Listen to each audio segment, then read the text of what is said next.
Bien, muy buenas tardes con todos. Para la Asociación Ecuatoriana de Radioprotección es un verdadero placer contar con la presencia de todos y cada uno de ustedes en esta actividad académica que se ha programado. Uno de los fines de la Asociación Ecuatoriana de Radioprotección es justamente difundir los temas de protección radiológica para que podamos nosotros mejorar nuestras condiciones de trabajo con el uso de las radiaciones ionizantes, ¿no? En ese sentido, nosotros hemos organizado esta conferencia virtual que se ha denominado Manejo Clínico en Accidentes Radiológicos por Irradiación y Contaminación Radioactiva, la cual estará a cargo del doctor Ricardo Calle Mourín. Bien, el doctor Ricardo Calle es médico especialista en medicina interna, toxicología clínica y toxicología laboral. Y tiene amplia experiencia en terapia intensiva, manejo crítico de pacientes y patologías en adultos. Es médico laboral y asesor en prevención de riesgos laborales con amplia experiencia en el ámbito empresarial. Y es miembro de varias organizaciones, entre ellas podemos citar del American College of Physicians, del American Academy of Clinical Toxicology, miembro del American College of Medical Toxicology, y bueno, entre otras, ¿no? Agradecemos la presencia del doctor Calle y el haber aceptado esta cordial invitación. Asimismo, a todos ustedes por haberse dado cita a esta conferencia virtual. Y sin más que agregar, doctor Calle, le dejo la sala en sus manos. Muchas gracias nuevamente. Muchísimas gracias.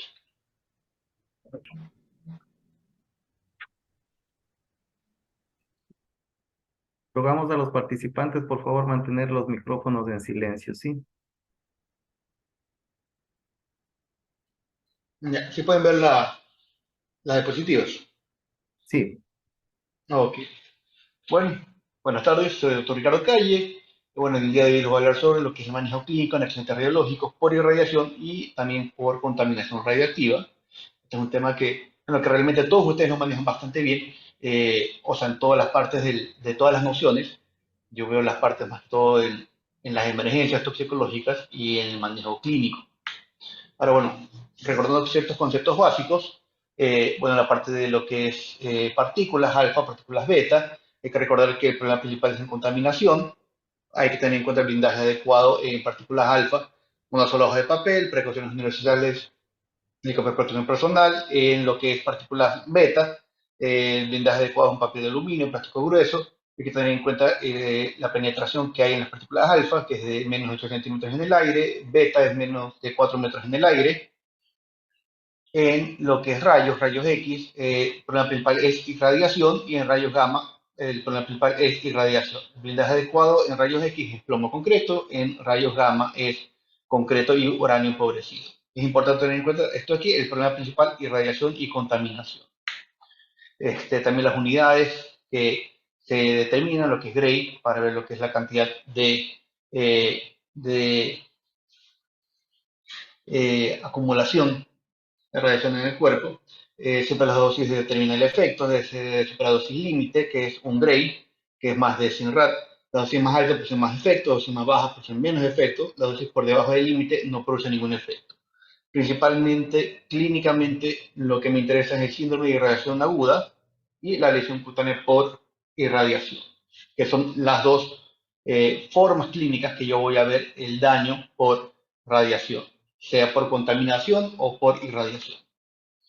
También tener en cuenta que la penetración de lo que es, un ratito,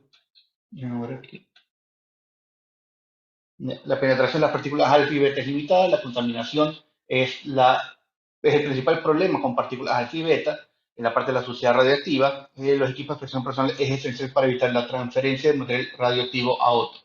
Recuerda eso, el equipo de protección personal es importante en partículas alfa o partículas beta. Precauciones universales, descontaminación es fundamental, blindaje y descontaminación. Las medidas de respuesta médica más importantes son estas aquí, el blindaje y la descontaminación. Rayos X, rayos gamma y neutrones, el problema principal es la irradiación exposición. Tener en cuenta que no se puede hacer descontaminación para exposición a rayos X o gamma. Esto es importante. Recordar que cuando hay un problema por irradiación, realmente no se necesita hacer una descontaminación y de la misma forma también juega un papel bastante importante el equipo de protección personal para el personal médico, el personal que atiende la emergencia. El equipo de protección personal es esencial para el que atiende la emergencia o el evento por partículas alfa y beta. En cambio, cuando hay un accidente por irradiación, por rayos X o rayos gamma, la parte de los equipos de protección personal realmente no es necesario mayor indumentaria o realmente no es necesaria ninguna indumentaria en el personal de atención médica.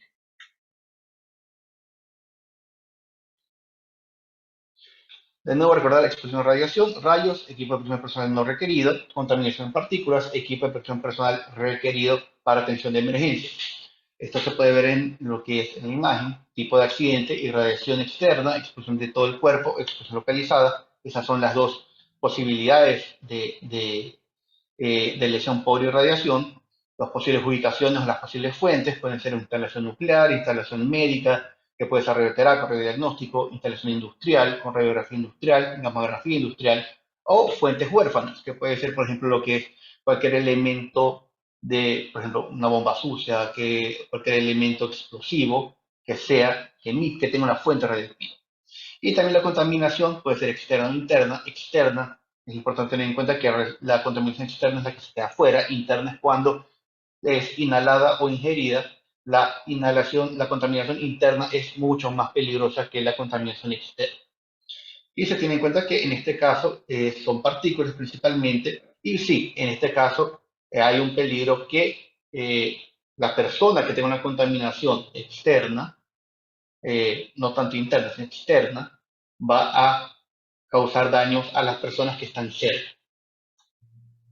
Contaminación externa, principalmente lo importante es mantener que la contaminación externa se quede externa, en el interior, evitar la contaminación interna.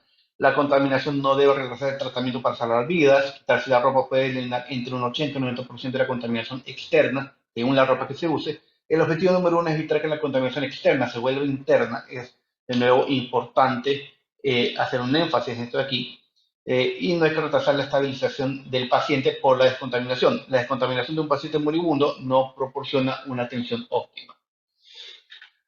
Y ahora los objetivos de la descontaminación es siempre llegar a lo que es menos de 2 veces la contaminación de fondo. Esto es importante. O sea, ¿por qué es importante en la parte médica tener un contacto con lo que es el médico físico, el médico biofísico?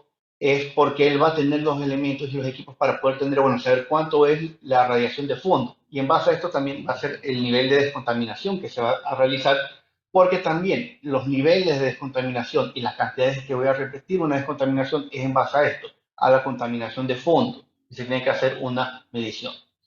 Lo que se busca es reducir el riesgo de contaminación interna, también reducir el riesgo de lesión cutánea por irradiación, reducir la propagación de la contaminación a otros en el medio ambiente, una contaminación secundaria, y también se suspende la repetición de la descontaminación de todo el cuerpo después de 3 intentos para evitar abrasión de la piel. Es importante esto aquí, que en la descontaminación, en los casos de eventos radioactivos, eventos por contaminación externa, uno tiene que tener mucho cuidado en cómo la realiza, porque si hay, uno no puede realmente, uno no va a refregar la piel, uno realmente tiene que retirar todo tipo de elementos, partículas, casi, o sea, con un rollo, los rollos que recogen las pelusas, para evitar una abrasión. Porque en el momento que existe una abrasión, yo estoy volviendo la contaminación externa en una contaminación interna. Contaminación externa puede ser el evento de que alguien estuvo en una explosión, que hay partículas radioactivas que estén en residuos en la parte de la piel, que realmente este es el evento de emergencia y se tiene que retirar esto lo antes posible, pero de una forma segura. Para cuando hay una reducción en menos de 10% de la contaminación entre cada intento, esto puede significar que existe una contaminación interna o una contaminación de la sonda. Esta es la parte importante, la parte de la sonda. Normalmente cuando hay un evento, un accidente, el personal médico realmente no es el que va a manejar ninguna de las sondas para medir ninguna de las sondas de Pancake y no va a manejar los equipos. Los equipos son los que los tiene el personal, es el oficial de protección radiológica y es el que realmente sabe manejarlos y es el que también sabe cómo es el cuidado de los equipos, porque también todos estos equipos son sumamente sensibles y no son equipos que son, por ejemplo, como otros equipos de medición ambiental de elementos nuestros, son equipos que son, aparte que son sumamente sensibles, son caros. El, que uno de estos equipos se dañe es algo muy complicado y también es importante tener en cuenta que cada equipo tiene una forma de utilización distinta, una forma de cómo son las técnicas, lo que yo voy a, cómo voy a medir, por ejemplo, cómo voy a colocar la sonda, cómo voy a para ver lo que es, para medir lo que es parte de partículas alfa o beta, la distancia a la que la voy a colocar. Todos estos son detalles que realmente el oficial de protección radiológica, el médico biofísico, está muy familiarizado y esta es la parte que sí muchas veces yo hago énfasis en esta parte que ellos son el pilar de esta emergencia. Ellos son los que realmente van a ayudar bastante al médico para saber qué es lo que realmente tiene que hacer y en muchos otros detalles que el médico no sabe cómo hacer y cómo hacer una respuesta adecuada. Porque también estos son tipos de emergencias que son complejas, que son complicadas, que necesitan un equipo multidisciplinario y que también, si hay una situación que no se respeta ciertos tipos de protocolos, procedimientos, puede existir una contaminación a otro personal y se provoca un evento masivo, un evento mucho más complicado. Por ejemplo, otro ejemplo es en el caso de las esquilas radioactivas y las heridas abiertas. Hay que identificar y quitar los objetos extraños en las partes del cuerpo que se puedan comprimir o en las que se pueda hacer un torniquete. Evaluar las heridas abiertas contaminadas, quitar los objetos extraños visibles en las partes del cuerpo que se puedan comprimir o en las que se pueda hacer torniquete. Usar instrumentos quirúrgicos de mango largo y maximizar la distancia entre el operador y la esquila. Hay que recordar que la medida más costo efectiva es realmente disminuir tiempo, aumentar distancia. ¿Qué es lo que va a hacer el cirujano que está haciendo esta limpieza de una esquila radiactiva? Realmente utilizar elementos de mango largo y hacer una rotación rápida, que en este caso es el oficial de protección radiológica que va a ayudar a asesorar al equipo médico, al equipo quirúrgico, al equipo de emergencia de los tiempos en que se tiene que hacer la rotación. Porque es importante tener en cuenta esto aquí. Cuando hay, por ejemplo, algún accidente con una partícula beta, que hay una emisión de rayos gamma, hay un concepto que dicen, bueno, sabemos manejar, o sea, entre comillas, saben manejar emergencias de este tipo. Dicen, no, yo me voy a utilizar el chaleco que utilizan para rayos X, cuando realmente no les va a ayudar para nada. O sea, realmente, para que tenga un efecto, tienen que utilizar 900 kilos de equivalente a estos chalecos para que cubra suficiente lo que es un rayo gamma. Así que no, más bien va a ser por gusto y va a ocasionar una falsa seguridad. Así que es importante recordar esta parte de aquí, en este sentido, en el manejo de estas esquilas radioactivas y heridas abiertas. Ahora, contaminación interna. La vía de contaminación interna por radionúcleos varían dependiendo del tipo de accidente. También la vía más probable de contaminación interna son la inhalación y la incorporación por herida contaminada. Necesitan suele ser secundaria por la producción por inhalación. Ahora, no tiene que ver con contaminación interna, pero como se presenta, es el síndrome de irradiación aguda. Ahora, el síndrome de irradiación aguda presenta 4 subsíndromes, que estos se caracterizan por distintos grados de intensidad, de biosimetría, de cantidad de Graves y que van a dar sintomatologías distintas y que también esto me orienta para hacer una biodosificación y una estimación de cantidad de radiación que el accidentado ha recibido. Por ejemplo, tengo que tener en cuenta que hacer un cálculo específico es algo que al médico va a tomarle mucho más tiempo, así que necesito un poco de medidas más aproximadas para saber, bueno, a qué es lo que se enfrenta. Obviamente hay medidas más exactas que se necesitan tomar para poder hacer una determinación mucho más exacta en la parte terapéutica. Ahora, en el síndrome de radiación aguda, hay señales y síntomas características después de radiación en todo el cuerpo. El subsíndrome hemopoietíco, que es cuando hay más de un Gray de exposición. El subsíndrome gastrointestinal, cuando hay entre 6 a 8 grays de exposición. El subsíndrome cardiovascular y del sistema nervioso central, que es neurovascular, cuando hay más de 10 Gray de exposición. Y el subsíndrome cutáneo, que es más de 2 Gray de exposición. Se tiene en cuenta que el límite de eritema es de 2 Gray y el límite de epilación es de 3 Gray. Ahora, es importante tener en cuenta que en el síndrome hemopoietíco, el primer indicador del grado de gravedad del síndrome de irradiación aguda es la parte de los glóbulos blancos y específicamente los linfocitos. Las complicaciones que voy a tener son infecciones y sangrado. ¿Por qué es importante esto de aquí? Porque yo con el grado y con una tabla de niveles de linfocitos en un lapso de 72 horas, cómo va disminuyendo, yo puedo hacer una estimación de la cantidad de exposición de Gray que la persona ha tenido.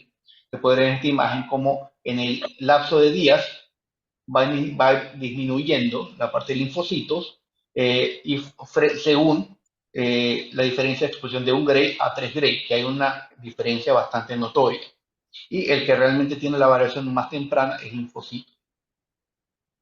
A los recuentos sanguíneos completos tienen que hacer en serie las primeras 48 horas, cada 6 a 8 horas con diferencial de glóbulos blancos, tener en cuenta el conteo absoluto de linfocitos, que esto relaciona la realidad del síndrome de radiación aguda. Es importante ver que la disminución que yo voy a tener de linfocitos en relación cada 6 horas, cada 8 horas, me va a decir, bueno, cuál es el estimado de Gray que yo voy a tener. Esto es por un normograma que me ayuda para una estimación, una biodosimetría para una estimación de lo que es la parte de radiación. Y como está diciendo la biodosimetría clínica, yo voy a utilizar realmente dos síntomas. Es el conteo absoluto de linfocitos y el tiempo de aparición de vómito del evento. ¿Por qué? O sea, estos son dos síntomas, dos hallazgos que me ayudan para realizar una estimación de la dosis de Gray que existe y la exposición que existe. Porque esto me va a ayudar bastante a saber, bueno, qué medidas voy a hacer y cuál es el pronóstico que va a tener el paciente. Ahora, en el subsíndrome gastrointestinal está en dosis de todo el cuerpo de más de 6, entre 6 a 8. La cantidad de células epiteliales del tracto gastrointestinal disminuye, hay náuseas, vómito, diarrea, hipovolemia, anomalías electrolíticas. En la parte de síndrome diarreico voy a ver diarrea sanguinolenta. Es más frecuente síntomas del trastorno gastrointestinal inferior que superior. Y también voy a ver un cuadro de sepsis. Ahora también hay enfermedad por muerte celular y también es un subsíndrome que sí tiene usualmente un desenlace fatal. Y en el caso del subsíndrome neurovascular, que es cardiológico y neurológico, es una dosis estimada de más de 10 Gray en todo el cuerpo. Usualmente en estos casos ya es muerte inevitable en menos de 72 horas, se debe excluir otras causas reversibles de señales y síntomas y usualmente se tiene en cuenta que en este caso lo que se realiza son cuidados paliativos. Un cuadro de alta mortalidad y usualmente estos accidentes son cuando ha habido una detonación de arma nuclear, un incidente radioindustrial, básicamente una exposición masiva. Ahora es importante recordar que también fuera de la parte de los subsíndromes están las fases del síndrome de reacción aguda.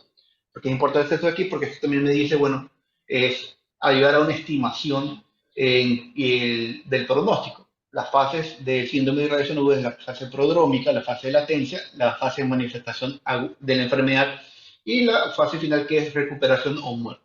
Bueno, las fases prodrómicas son las primeras señales. Ahora, es importante en esta parte de las fases, recordar que la fase de latencia es una fase de aparente mejoría. ¿Por qué es aparente mejoría? Porque, bueno, realmente en la fase de latencia, usualmente lo que es, hay una mayor muerte celular, pero realmente hay una disminución de población de células enfermas. Así que aparentemente la persona mejora, pero no, realmente se ve con lo que es el conteo secuencial de lo que es el conteo absoluto de linfocitos que realmente está empeorando. Ahora, en la fase prodrómica, también es importante esto de aquí porque dependiendo del síntoma, por ejemplo, de vómito, de diarrea o el nivel de conciencia, yo ya puedo poner a qué nivel aproximado de Gray la persona está expuesto. Por ejemplo, si la persona ha tenido vómitos dentro de la primera hora, yo puedo ponerle en un grupo de una exposición grave, que es entre 4 a 6 Gray. Si ha tenido un cuadro diarreico dentro de la primera hora intenso, yo lo puedo poner en un grado de letal que es más de 8 grays. Si ha habido pérdida de conocimiento en segundos a minutos, esto ya también es un indicador de más de 8 grays. Por eso es importante en este contexto determinar, bueno, cuándo apareció el vómito, ¿sí? Y si es que apareció vómito. Porque esto me ayuda a poder determinar, bueno, cuál es el nivel de exposición de biodosimetría aproximado. Porque también la medición adecuada, o sea, la medición completamente determinante, toma más tiempo y es más complicado. En una fase de latencia, la inflamación aguda disminuye, los síntomas se alivian, el paciente se siente mejor, pero las células están muriendo. En, en esta etapa se puede tener en cuenta que el grado de infecciones se puede ver cuando hay en grados moderados, en más de 2 Graves, la cuenta plaquetaria va disminuyendo. Según eso ya puedo decir, bueno, en qué también grado va a poder estar. Y también se ve en cuenta cuánto es el porcentaje de fallecimiento de la persona.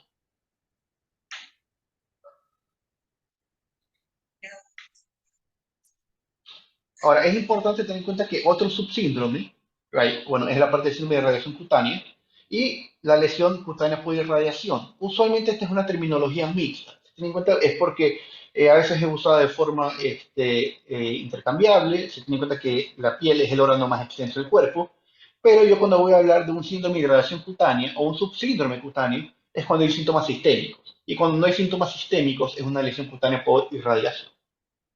Ahora, en la fisiopatología de la lesión cutánea por irradiación, básicamente se va a dar por un daño celular por necrosis, va a haber un daño reiterativo, respuesta inflamatoria, es una inducción de especies reactivas de oxígeno y nitrógeno, un daño directo e indirecto del ADN, apoptosis, fibrosis, telangiectasia y atrofia. O sea, en la lesión cutánea por irradiación va a haber una respuesta inflamatoria, una respuesta, un daño de fibrosis y de atrofia que va a seguir, va a seguir pasando en oleadas.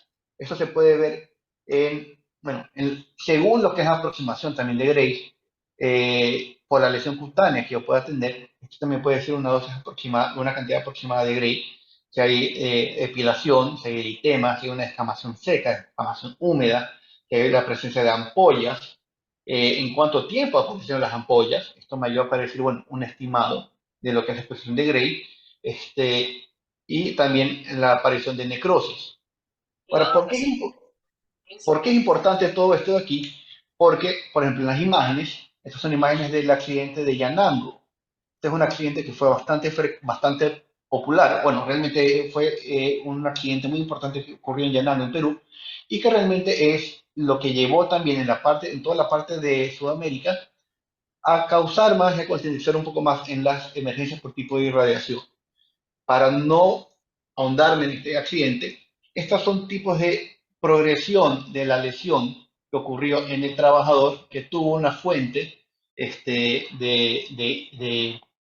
iridio que tuvo un contacto con la piel. Porque este es un soldador que realmente se llevó una de las fuentes radiactivas de un equipo de gamografía, se lo guardó en el bolsillo y esta es la lesión que ocurrió y al progresar el tiempo, esta misma lesión fue progresando hasta llegar a un grado de una amputación.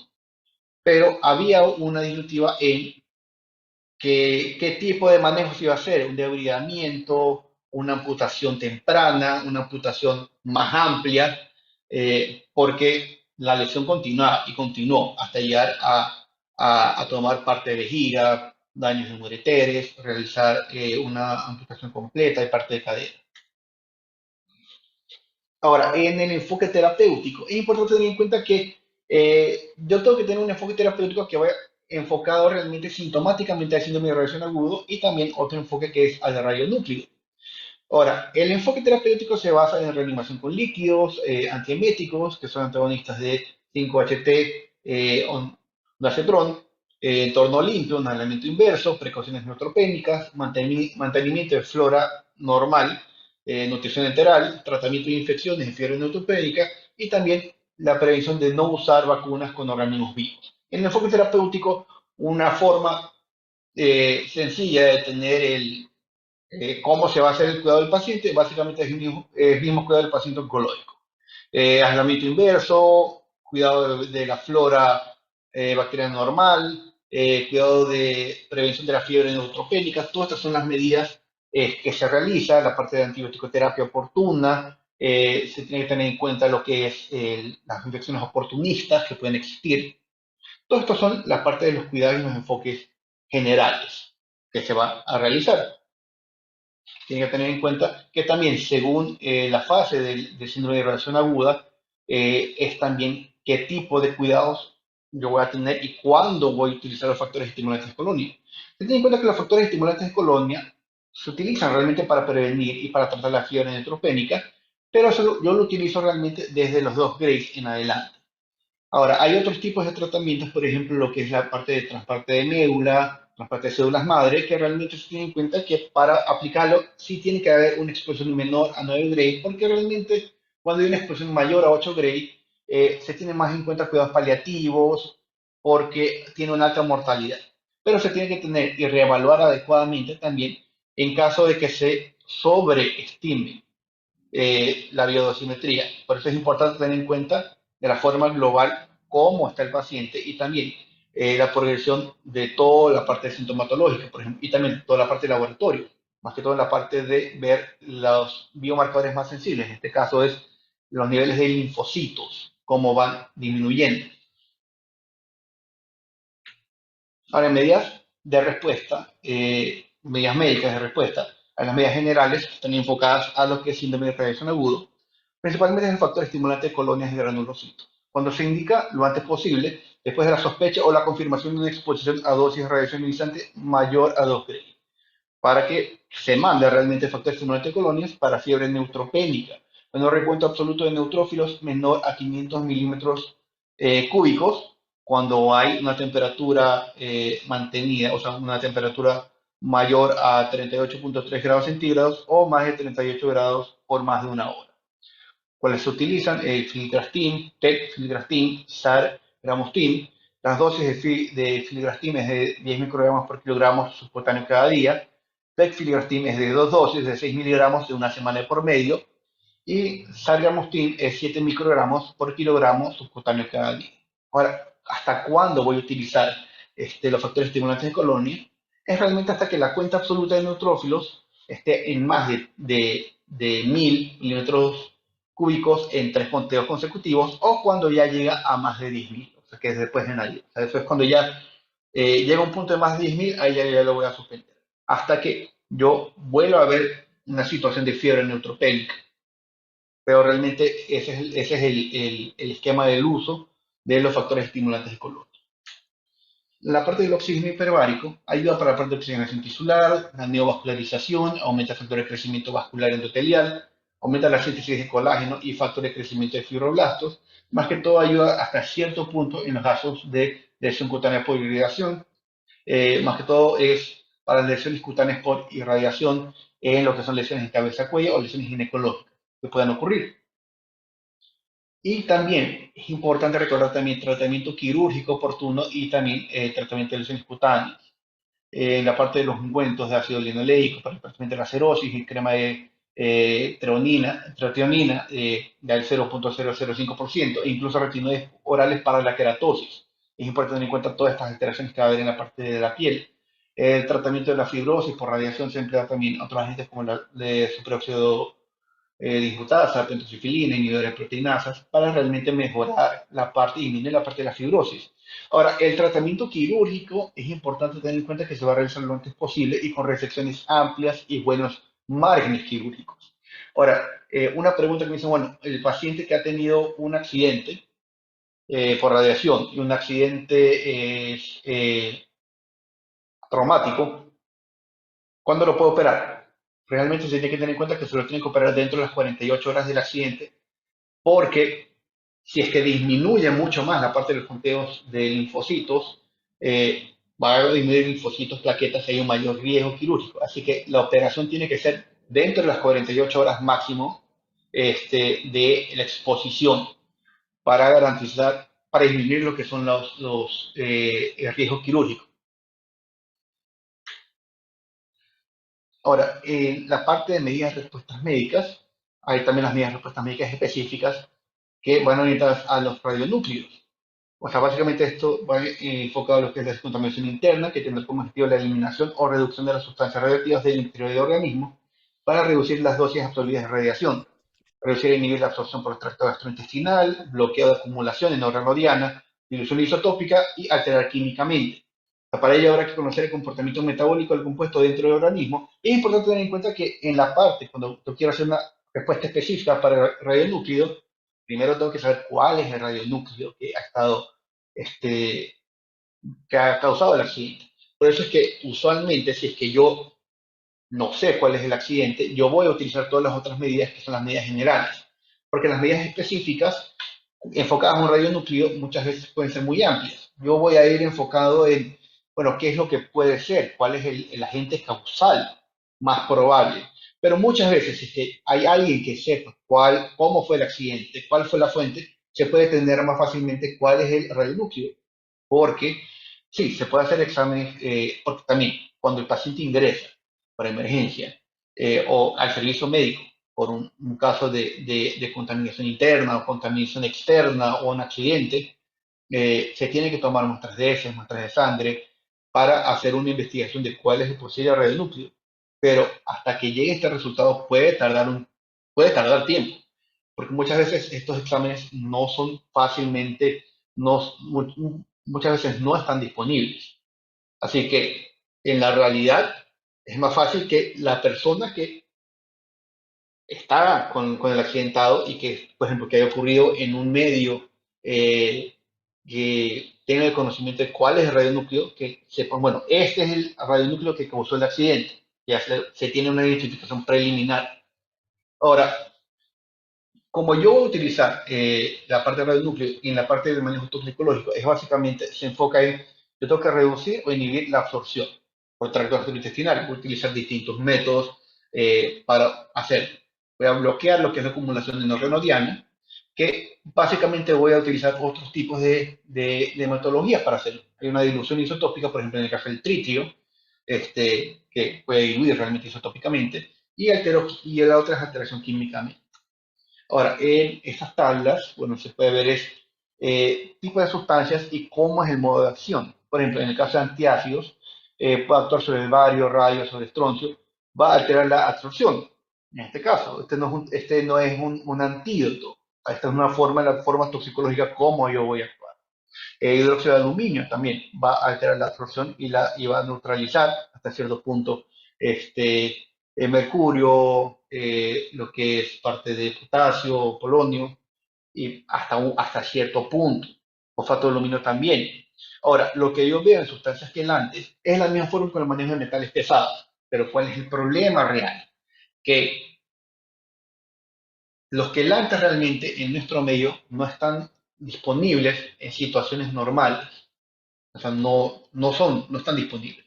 El quelante que es más adecuado en este caso es el succímero, que es el DMPS, que el succímero es el quelante más, por así decir, el más seguro en ese sentido. Y sí, se tiene en cuenta que el quelante funciona de la misma forma, sea un elemento que sea radioactivo o no radioactivo. O de la misma forma, favorece la eliminación por vía renal, pero tengo que tener en cuenta que ante todo esto, que ante todo el uso de cualquier tipo de quelante, yo estoy ante el riesgo del daño renal y la bioacumulación renal. Esto es importante, aparte de lo que es la parte del metal pesado, en este caso es un elemento radioactivo. Así que la bioacumulación renal de un elemento radioactivo va a ocasionarme daños a nivel renal, va a ocasionarme daños de contaminación interna provocados por las partículas que se bioacumulen en el riñón. Así que es importante tener en cuenta qué tipo de método voy a utilizar para el tratamiento. Ahora, dentro de todas las opciones, bueno, también bicarbonato de sodio es específico, bueno, para uranio, que forma complejos. También gluconato de calcio ayuda para lo que es el calcio radiactivo y el estroncio. En este caso, por ejemplo, cuando yo veo aquí qué sustancia voy a utilizar, por ejemplo, yo veo gluconato de calcio para calcio radiactivo, ¿por qué en este caso yo lo utilizo? Porque yo voy a buscar el elemento que es no radioactivo para que se adhiera al órgano diana, o a la parte, que es, o sea, para que compita con el radioactivo. O sea, que el no radioactivo va a competir con el radioactivo. En este caso, cuando hay cualquier tipo de calcio radioactivo, voy a utilizar calcio no radioactivo. Este es el mismo principio de por qué yo uso yoduro de potasio en el tratamiento de yodo radioactivo.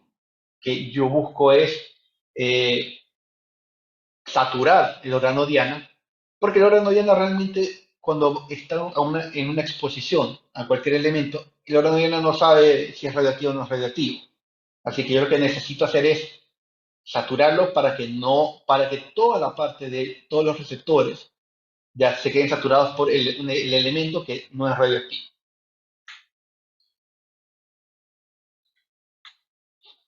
En el caso del DTPA de calcio y del DTPA de zinc, estos que son más específicos para lo que es americio, plutonio, curio, también ayuda bastante para lo que es zinc, de la misma forma, calcio, cobalto, eh, californio, cesio, cadmio, plomo, es un elemento quelante. En el caso de hidropotasio, para lo que es el yodo radioactivo, bicarbonato potásico, una misma forma para potasio, fosfato sódico, para lo que sería fósforo. Solamente tengo que tener en cuenta cómo es la forma de acción. Cuando yo busco una mayor excreción es un quelante. Cuando yo quiero diluir, diluir en este sentido se puede tomar en cuenta como que yo quiero que no se una al órgano diana donde va a ocasionar mayor daño. Así que yo tengo que buscar es cómo yo saturo todos estos receptores antes. Esto es, obviamente, si es que yo ya sé cuál es el radionúcleo que me está causando problemas. Y en estos otros ejemplos está, por ejemplo, el fosfato de calcio, el azul de Prusia, que es bastante útil para el seso, para tallo, lactato de estroncio, sulfato de bario, sulfato de magnesio. Sulfato de bario se lo encuentra siempre. Sulfato de magnesio también, son bastante útiles. En el caso del sulfato de magnesio, ayuda como un catártico para acelerar o sea, para disminuir la absorción y para aumentar el tránsito gastrointestinal. Y en este caso, disminuye lo que es la absorción intestinal. Ahora, en el azul de Prusia es sumamente útil, pero es sumamente complicado obtener. Todos los que son la parte de quelantes o los que son específicos a veces son muy difíciles de obtenerlos. Por eso es que, aunque son tratamientos que son más específicos, es importante tener en cuenta que si es que yo estoy en un medio que yo sé que estoy manejando estos elementos radioactivos, yo tener un stock de estos elementos para realizar de ahí el tratamiento que es más específico y orientado al radionúcleo. Pero obviamente, lo primero que voy a hacer son las medidas generales. Ahora, considera tratamiento específico para radionúcleos en contaminación interna, azul de Prusia para acceso italio, DTPA de calcio y zinc, de calcio y DTPA de zinc en el caso de plutonio, americio y curio, bicarbonato de sodio en uranio, fosfato de aluminio y fosfato de calcio para estroncio y radio, y yodo de potasio para yodo radioactivo. El azul de Prusia, el radiogas, es contaminación interna de 6 a 137 y talio 201 y también para talio no radioactivo.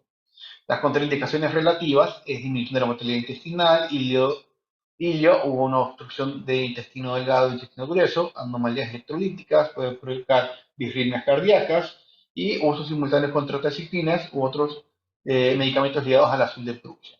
Ahora, ¿cómo trabaja o cómo funciona el azul de Prusia? Básicamente, eh, el cesio de talio se entra en lo que es la circulación enterohepática. El azul de Prusia es insoluble y se une a este cesio de talio y interrumpe la circulación enterohepática, mejorando la eliminación y reduciendo la vida media efectiva y la vida media biológica. Así que básicamente lo que hace en este caso el azul de Prusia es captar. En este caso se puede decir que el azul de Prusia es un equivalente a lo que es carbón activado. Carbón activado es un elemento que simplemente lo que hace es favorecer la eliminación y disminuir la absorción. Así es como funciona el azul de Prusia. Eh, la dosis en adultos es 3 gramos por vía oral 3 veces al día. En pediátrico es 1 gramo por vía oral 3 veces al día. ¿Hasta cuándo lo voy a utilizar? Realmente acorde a lo que es la dosis de cesio y talio y también según la biodosis que o sea, que existe por estos elementos. ¿Qué problema hay? El radiogardase es sumamente difícil de conseguir.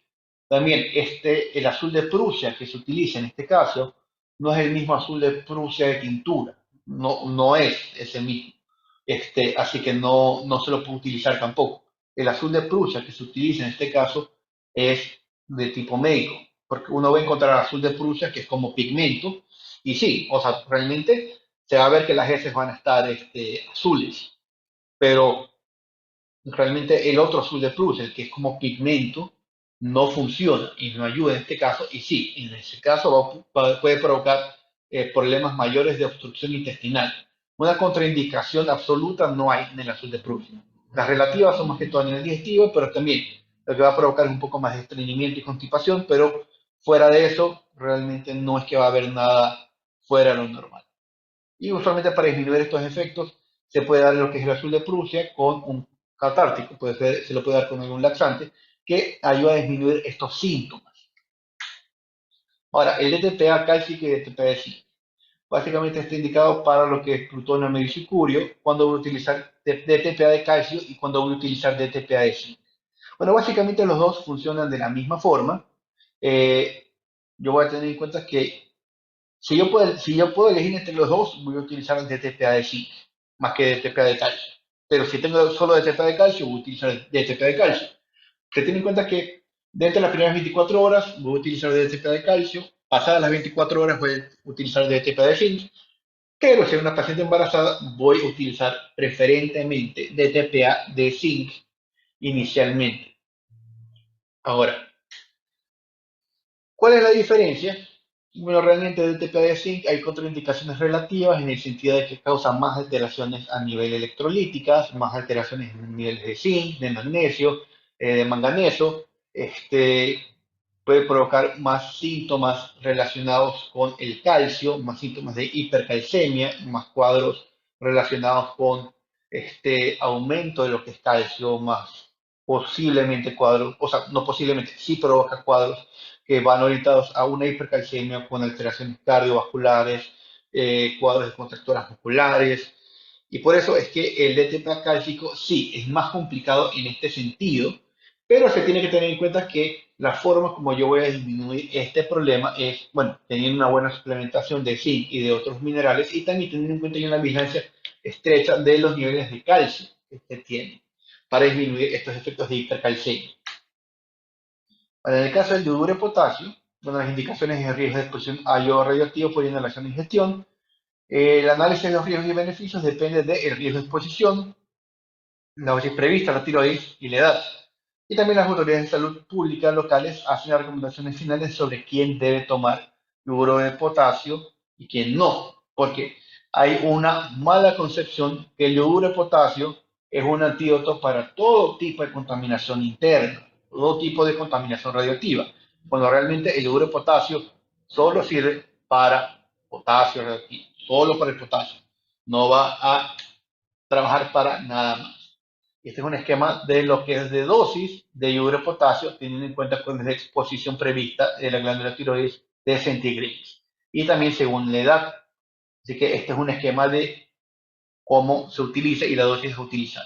También es importante tener en cuenta que el yoduro de potasio es un medicamento de venta libre. Muchas veces hay lugares que lo venden como suplementos. Así que no es que es tampoco complicado encontrarlo.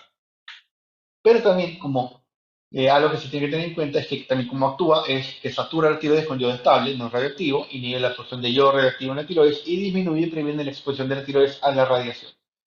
¿Qué es lo que pasa? También el yoduro de potasio no puede revertir los efectos de salud una vez que ocurrió la exposición. Por ejemplo, si ya hay un daño por exposición a yodo radioactivo, si ya ingresó y ya está en tiroides, el yoduro de potasio no va a sacar ese yodo radioactivo que ya está ligado, está dentro del tiroides.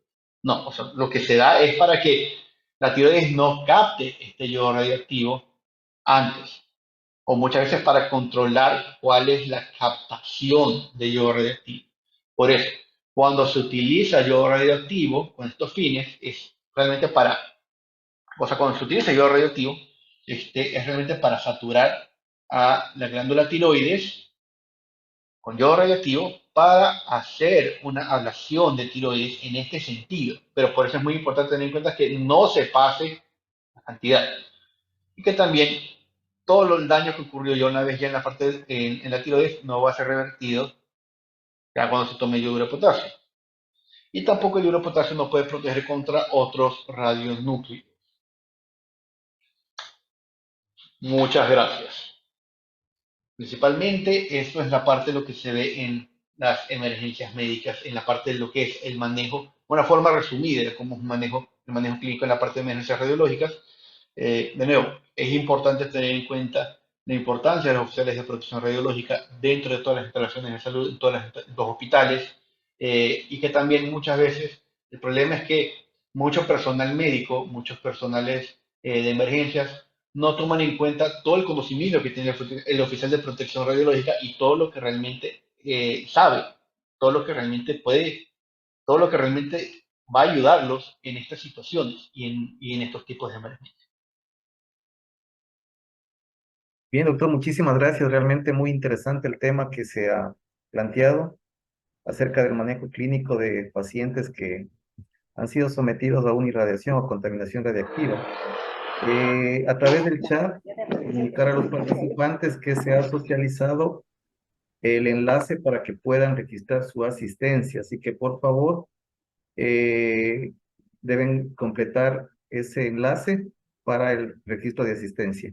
A continuación vamos a proceder a la parte de preguntas. No sé si alguien tiene alguna duda, alguna inquietud, por favor, lo puede plantear a través del chat o habilitar su micrófono y hacerlo. Por favor, le damos la palabra a Andrés Felipe Chávez.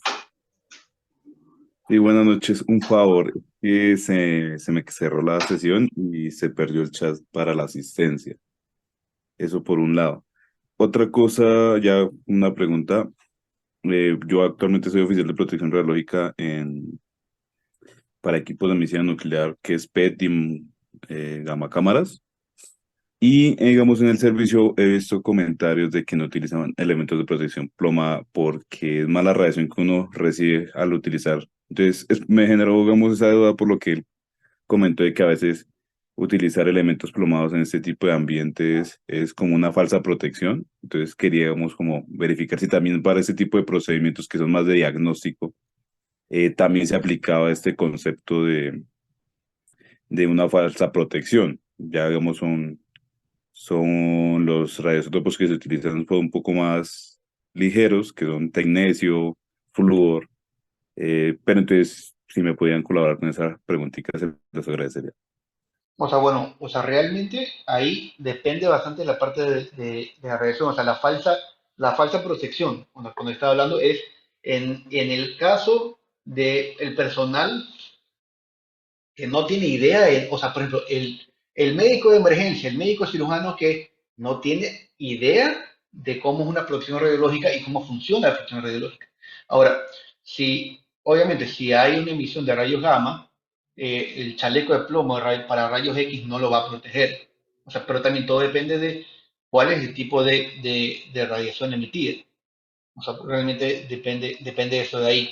Este, y de lo de falsa protección, o sea, el término de falsa protección es más como que para la persona que no, o sea, que cree, o sea, es que realmente también en este medio yo no estoy inmerso en toda la parte radiológica, como están la mayoría de todos los asistentes acá, pero yo lo que veo es todos los médicos que no tienen idea de nada de la parte radiológica y que tienen el concepto de que el chaleco para rayos X les protege para todo, cuando no es así. Y eso es mucho más frecuente de lo que todos creen.